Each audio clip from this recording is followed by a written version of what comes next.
ભાઈ પતંગ ચગાવવાની બહુ મજા આવે હો અત્યારે મકર સંક્રાંતિ ઉપર કા એમ ને હા તારી મજામાં અને બીજા લોકોની મજામાં ને મજામાં અબોલ પક્ષીઓને કેવડી સજા થાય ઈ ખબર છે તને?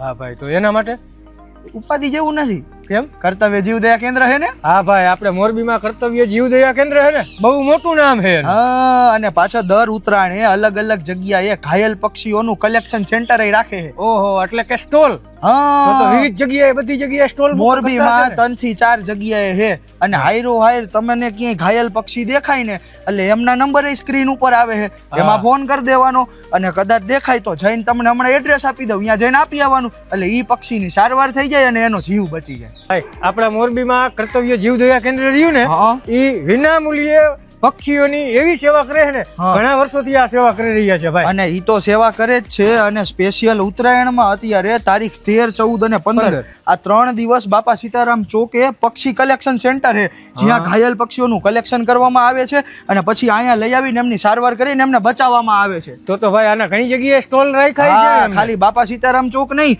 એની હારે હારે 14 જાન્યુઆરીએ સ્પેશિયલ રવાપર ચોકડી, અવની ચોકડી, Flora 158, Panchasar road, Navlakhi road, Maharana Pratap circle, Bhadiyad road, super market આટલી જગ્યાએ સ્પેશિયલ સ્ટોલનું આયોજન કરેલ છે. તો આમાંથી તમારા ઘરને નજીક જે પણ સ્ટોલ પડતા હોય ત્યાં જઈને ઘાયલ કબૂતરો જમા કરાવવા વિનંતી છે. હા તો તમારી આજુબાજુમાં કોઈ પણ પક્ષીને ઈજા થઈ હોય કે કાંઈ પણ થયું હોય ને તો તમે આમના સેન્ટરે જઈને આપી શકો છો અથવા તો ડિસ્પ્લેમાં જે નંબર આપ્યા છે ને એમાં કોન્ટેક્ટ કરીને તમે એમને બોલાવી શકો છો. આ તો આપણી મજામાં ને મજામાં બીજાને સજા ન થઈ જાય ને એનું ધ્યાન રાખવાનું. બાકી હેપી ઉત્તરાયણ.